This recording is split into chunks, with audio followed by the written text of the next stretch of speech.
to ask your neighbor, but to be fair, first ask yourself. Beginning of the year, okay, good, thank you.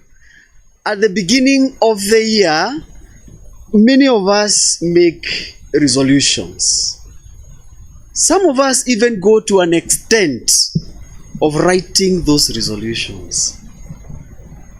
Not only writing, there are others who even go to an extent of publicly talking about their resolutions. You can look at your neighbor, not saying anything. I look forward to by the end of the year. And now we are approaching the end of the year. We are in November, almost to the close of the normal year that we use. And as we come to the end, if I can ask you to look back and see all the resolutions that you made, probably they are to God, our Creator. And as we look at the sub-theme that you're having, holding our ground, all the time, if somebody tries to hold you accountable of your promises and resolutions, those that you made by yourself, somewhere with no one, no witness, you can easily walk away from them. But there are those ones which you made before people or before someone. It is very easy they can hold you accountable or remind you when you made a certain promise. Those of us who are parents, sometimes we make commitments and you tell our children, when you perform well, you remember that, I will do this and that. When it nears, and then they are reminding you, there is that feeling that, hey, sure, yeah, I made that promise. Or sometimes you even want to confirm, did I say I will do this, or I and all that. And why? Because something has not been kept as per promise. And when reviewing in the past, because I know you have handled the issue of covenant, and even went ahead and even made several pronouncements of commitments, intentionally trying to avoid saying covenant, but you made some commitments or some resolutions or even some promises, good land that the Lord has given to you. That one verse is packaged with a lot of stuff. When you think about the covenant and breaking the covenant, there are so many things that we can learn and talk about. And of course, with the minutes commitment. And there is how we should approach the way we are committed to God. And therefore this morning, my topic would be all about our attitude when we violate this covenant. Our attitude, how should our attitude be? What is needed of our attitude when we break this covenant? And to help us understand this, we'll be looking at three lessons, or rather 3 A's. And the first one is that what should be expected of us, the attitude we should have. I think it's projected there, that it is having an allowing attitude. And the second one is an accepting attitude. And the third attitude is an accountability attitude. So I'll be calling you to interact with those letters of alphabet A.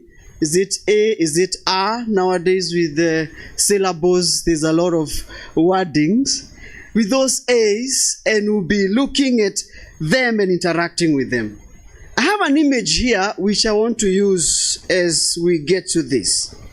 Many of us know about this. This is an egg, right? And there are those who sell eggs who are waiting, especially several Kenyans who are busy. They want to go to work, to class and everywhere. And they are waiting, and you don't know how to do it. There's a way you can look at it and you are trying to break it, and you can easily mess up. There are those who know how to do it very well, and there are those who don't. But I want to draw your attention to the same egg. When it is not boiled, how do you break it? When you break an egg, it is a fragile thing, right? And therefore, when you are approaching it, there is that fragile mentality that you carry with you, knowing very well what you are dealing with. You are dealing with an egg. And this egg, when it is not boiled, in it carries life. And it can be used, and later you can have a chicken, right? A chicken, and eventually more eggs. So in essence, a set of rules of do's and don'ts. It is actually life and death. And that is what Joshua sets before the people in chapter 24. When he tells them, choose whom you will serve today. It is all about life and death. But the danger of it is the way sometimes we approach it. Today, there is a lot of relationships can become, you see. And, we try to do a lot of justifications of so many things. But do we at some time say, God, I want to have an attitude of allowing you to be there to help me interrogate my violations? What have I violated? And what is the impact of this in regards to the covenant? Remember, I have a space, God has his own space. And as you're saying about holding our ground, as you interrogate the issues of the covenant, there is that superior and there is the junior. There is the subject of the covenant, and we are the subject, right? We are the ones who are down here. God Almighty, if you look at this chapter previously, what Joshua mentions is that the Lord, look at verse 15, but just as all good things that the Lord God promised concerning you have been fulfilled for you. So that means in the sight of God, he has done his part. Who fails in the covenant?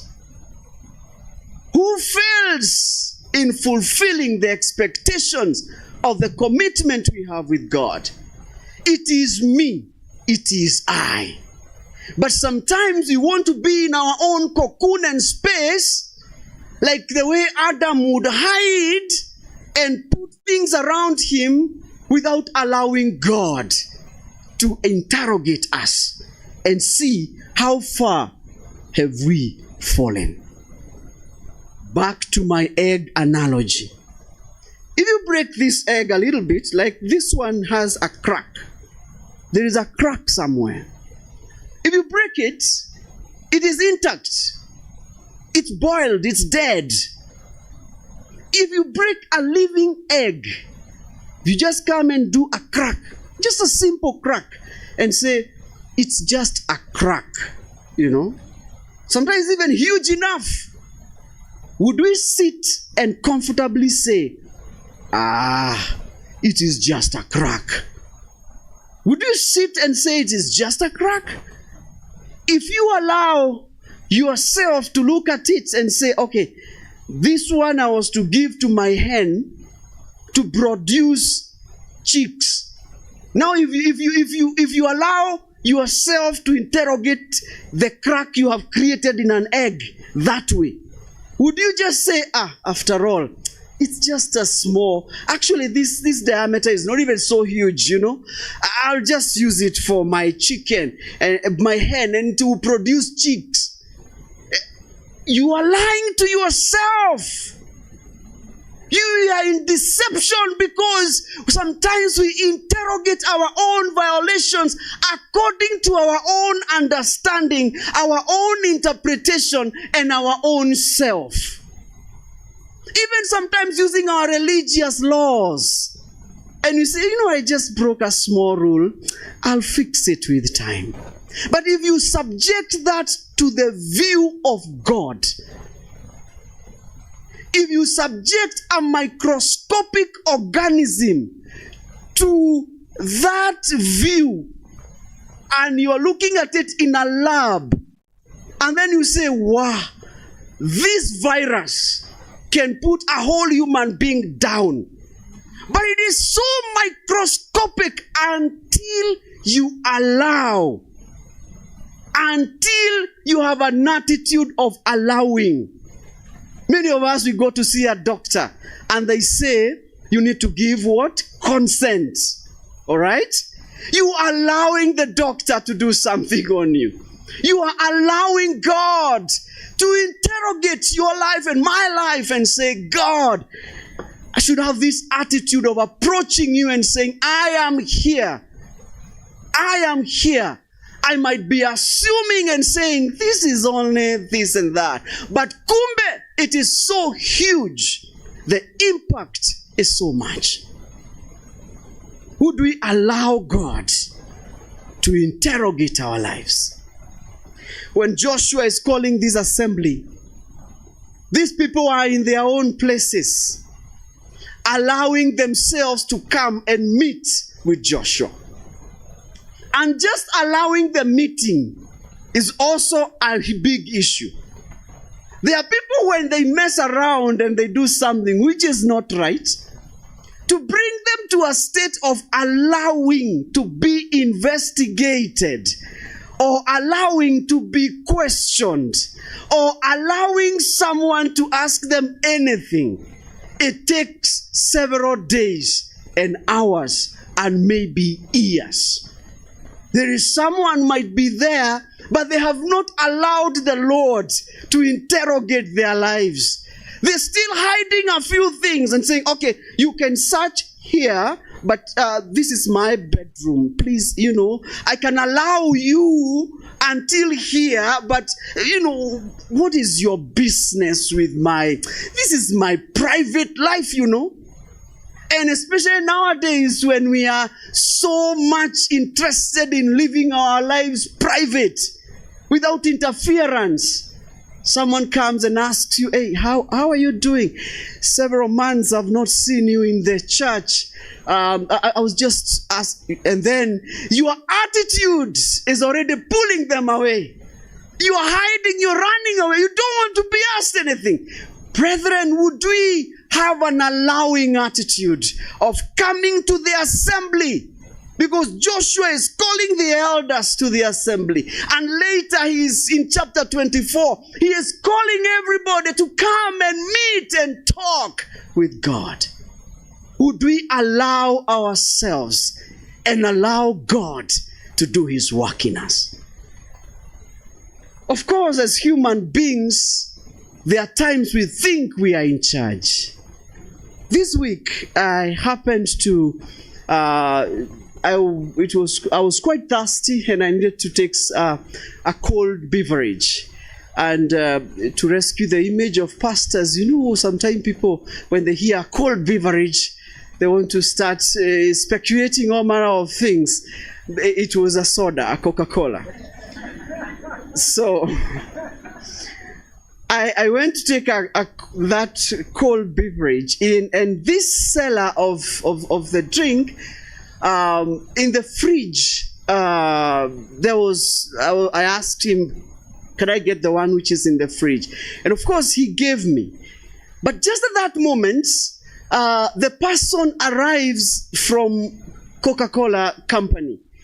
I don't know, I think they inspect or check those fridges, starts removing things, milk, whatever, and I'm like sitting here and looking at the shopkeeper and wondering, don't you see your fridge is being invaded?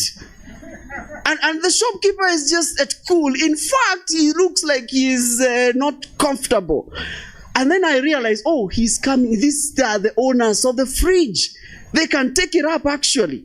So, in essence, this owner of the fridge, the so-called owner, the shopkeeper, has only been given stewardship of that fridge. The owner, the real owner, would come And the owner of the shop might allow and open the door for the real owner to come in. But you know what?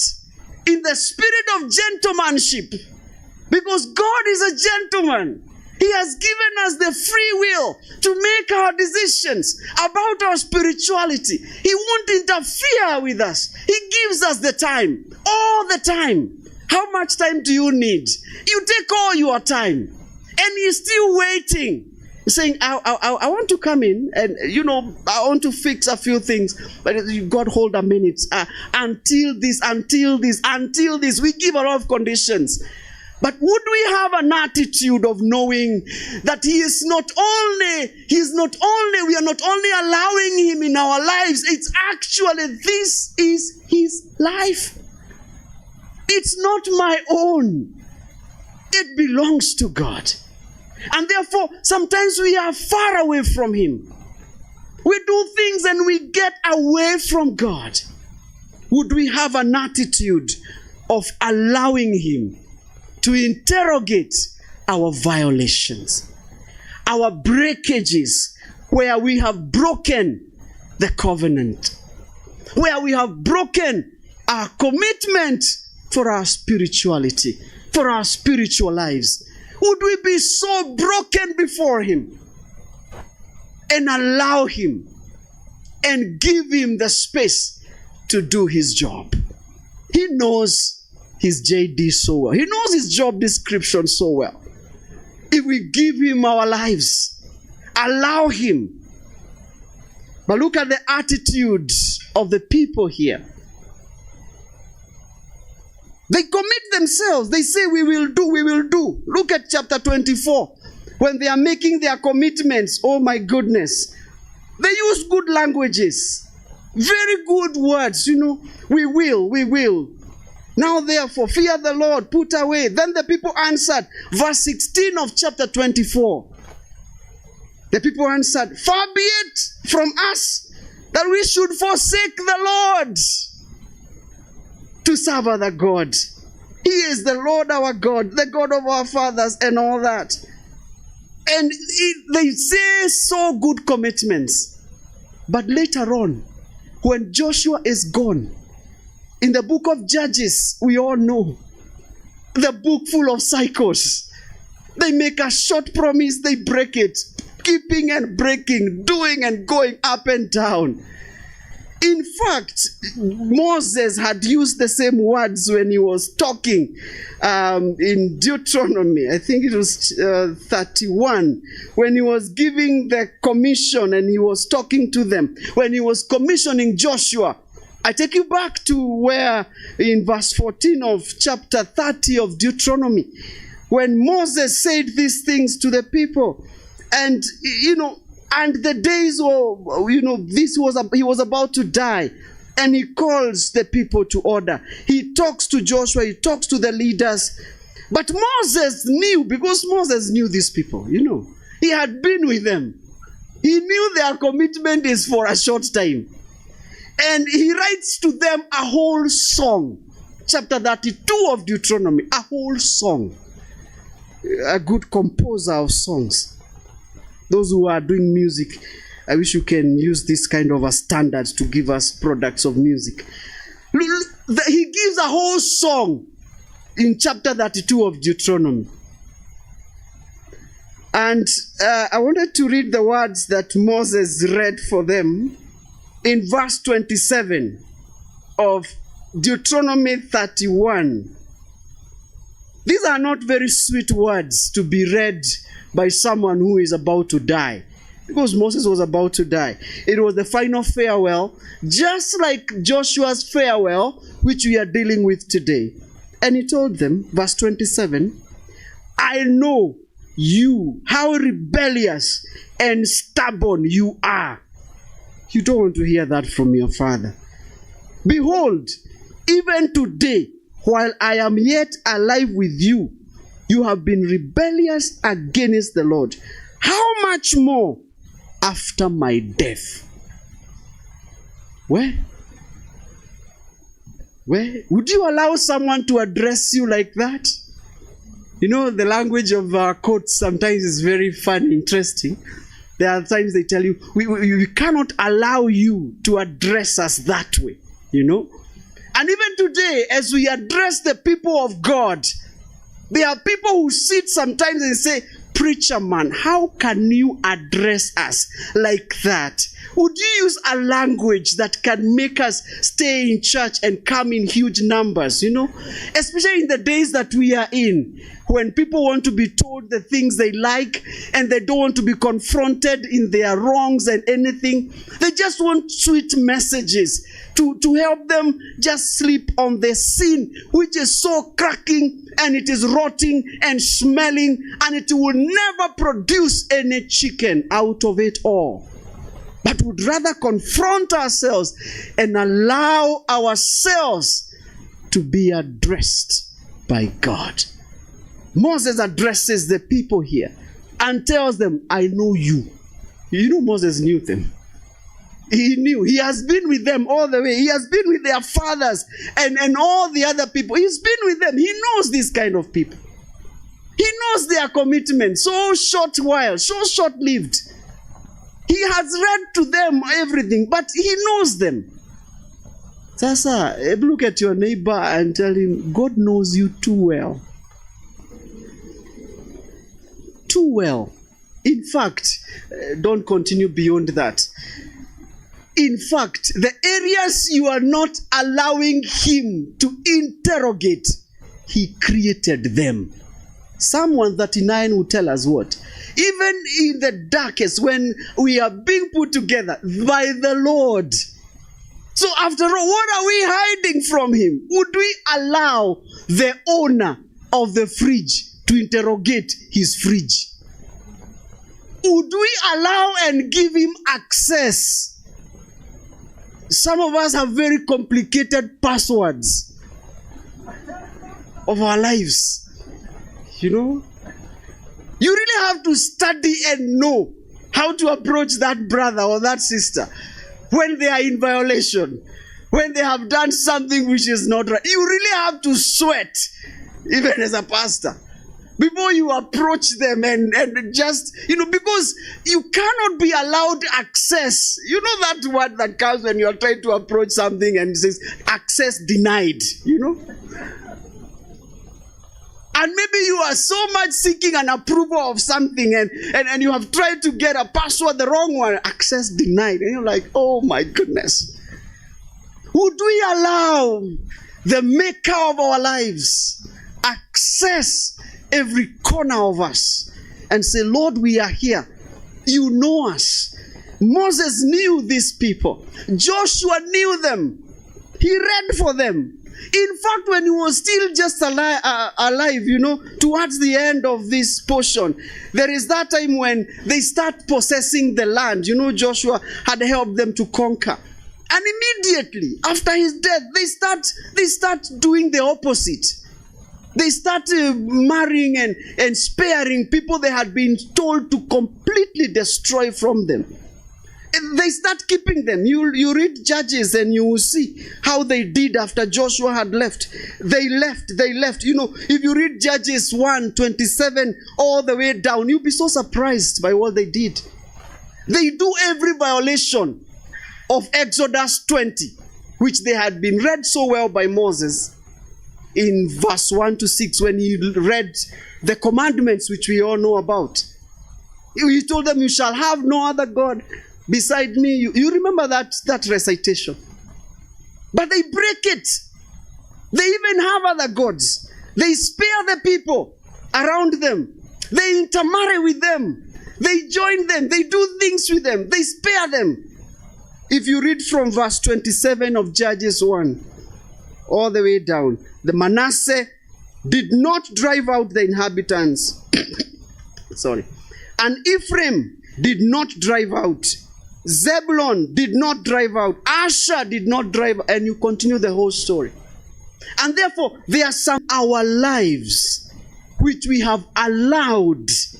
We are the ones who opened the gates of our lives. We are the ones who gave access to the enemy.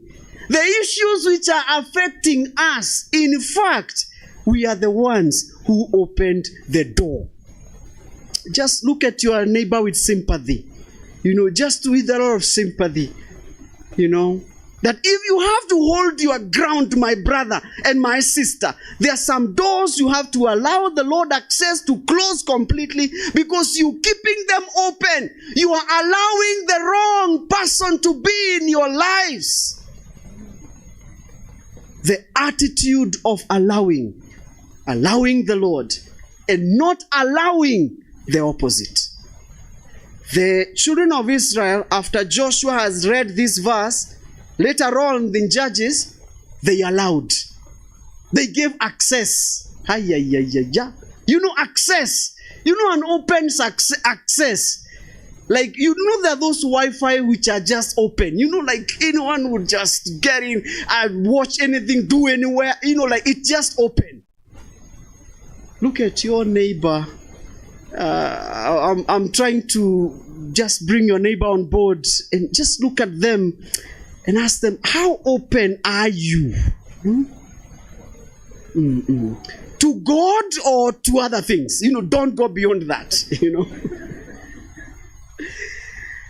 Who have we given access to our lives? Who have we given access to our addresses? There are some people who call us, and they can call us any time of the night, and you are just but okay. But there are others that you feel like, oh my goodness, no, what was the pastor calling me for? I know.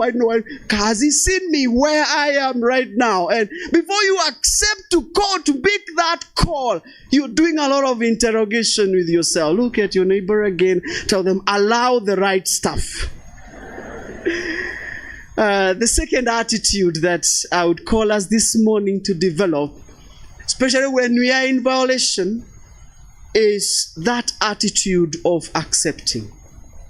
Sometimes as you do all the struggle to get somebody to the picture, there's another struggle, an attitude that sometimes we develop, not accepting our violations. You really struggle to help someone see, and sometimes it is something so clear. Like Adam, it was so clear. You have no clothes, my brother. Everybody can see, even the lions and all the animals and all the plants, and everybody can see you are acting in violation of what you are given. But accepting that, we all remember the story of Adam when he gives blames. He says, it is this woman you gave. It is this, it is that. And the woman is also approached. It is the serpent. The devil is the recipient of everything. Even our own mess, sometimes we are quick to blame the devil. Sometimes be careful. The person you might be calling the devil might not be very far away from the one you are addressing. Actually, the person you are saying, it is the devil who brought me this. Actually, you might be calling yourself that bad name. Accept your weaknesses. Accept your struggles in this constitution of God. In this covenant, accept that the standard is too high. And say, God, I cannot reach there unless you help me. Accept that. Sometimes we are boastful as human beings. Like these people, they are quick. They say, we can do it. We are going to, we are doing it. I like the verse that you have chosen in Daniel. Those that know their God will be in, they will do exploit and everything. And there is the issue of violation there, just in the same verse. And those who know their God, they accept. Because when God is allowed in our lives, He comes with His light. And when He illuminates our lives, we should have that attitude like that of Psalm 51. I think I quoted it last time that when I was here. That was used by David when he was confronted when he took Bathsheba, and all that. You remember? And the man of God, Nathan, had to, he had to know how to access the password to David, to get to his life. You remember he was also a man of, respect. And eventually when he is confronted, he's approached and he reaches there and says, oh my. You remember? And he says, I. And he uses those pronouns. He doesn't say, it is this position. I'm a king. I'm used to top of the roof. With all this power around me. No. He doesn't do that. He accepts the violations and says, in fact, not only have I done this to my other fellow human being, I've done it to you, O God. When Jesus is reading for us the tenets of the law, the things to do with the law, and he quotes the great commandment that we should love, the Lord our God with all. You remember that quotation in Luke chapter 10. I'm biased to how Luke puts it. Luke 10:27. And what is expected of us? Because sometimes we say, what should I keep?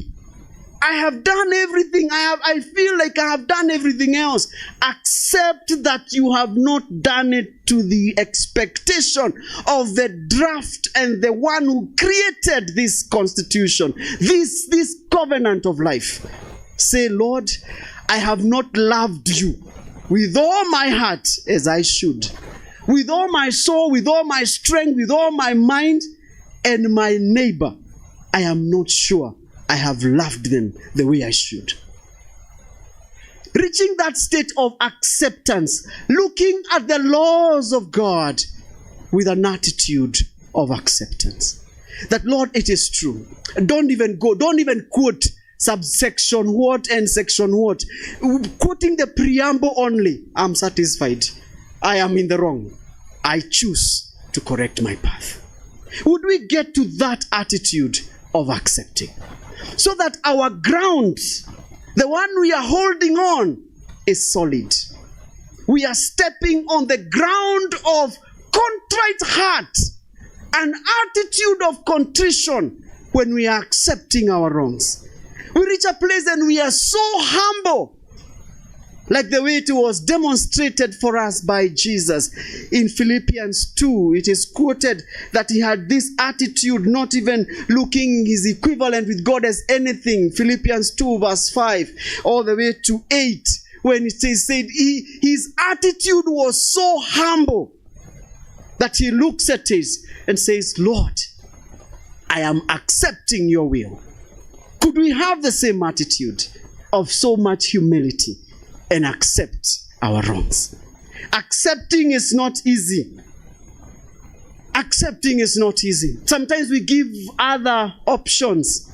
You remember the story of Naaman in 2 Kings chapter 5, when he's looking at the river and saying, is there another river I can go into?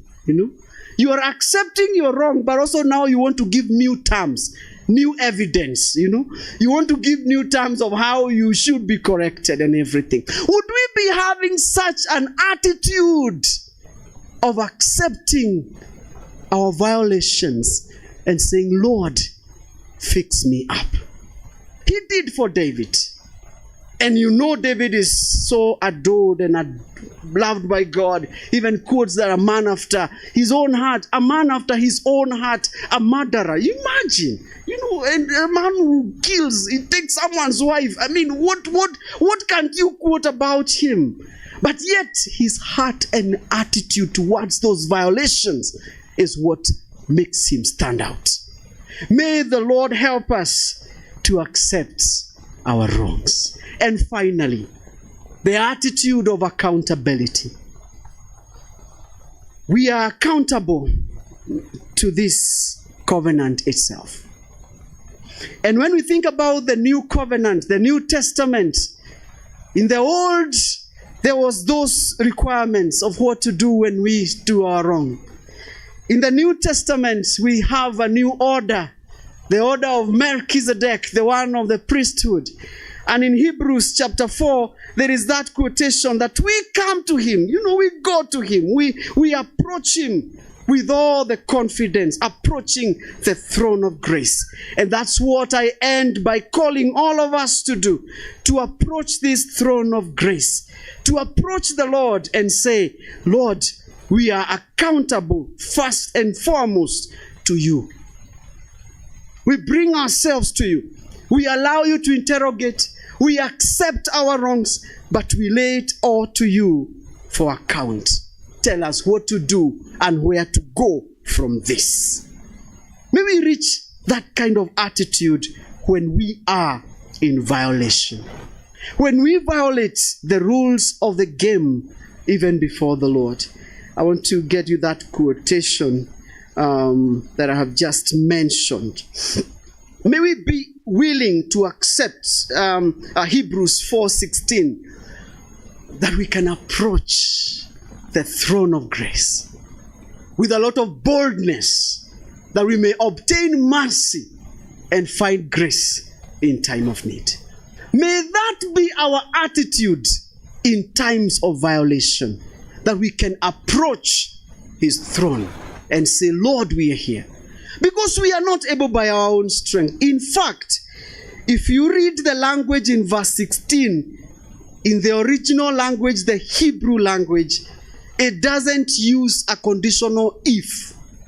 And some translators have done justice, like Young Translation, and even some versions have done justice to this word. They have not used if you violate. Some versions have used when you violate. Which means God knew we can fall into issues. Jesus says, forgive us our trespasses. That means we will go sometimes into trespass. But if we have an attitude of approaching the throne of grace with humility, like the prodigal son, you all remember his story. He did not stay in the lost state.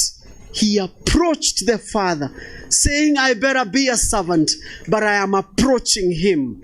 Approach the Lord before he approaches you. The last part of the verse that we have read in Joshua 23:16 says, he comes with wrath, with all the judgment because of breaking and violating the covenants. And that is true. Jesus is coming. Right now, he is calling all of us to approach his throne of grace with a lot of compassion and grace. But a time is coming when you will not have a time to approach him. He is the one who will approach you. Make peace with him before he approaches you. Approach him before he comes. You know, there are those children who know when they do something wrong. And when you are coming home, by the time you are trying to enter the compound, they have already started singing the beautiful song and something they know you like. What can I serve you? Because they know something they have done. So before you see their mess, they do all the choruses so that they approach you first, so that they make peace with you. Let us approach the Lord first with all our songs that we can have, to bow before him and tell him, Lord, I know, I may not be the best, but you are the best. Help me out. I may see it as a crack, but may you fix me the way you see it. If you break this egg into breakable pieces, if you are told to bring it together to the whole, it's a lot of work. And I call you this morning to bring all your broken pieces to the one who fixes it all. Let's close our eyes for a moment of reflection. And I want to call us to an old prayer of silence. If you can just give us silence for 1 minute of silence, complete silence. Don't even do music, don't even do keyboard. Have a moment of silent self-interrogation. And after that 1 moment of silence, we'll have the music and Reverend will come to do the conclusion. Reflect on your own life.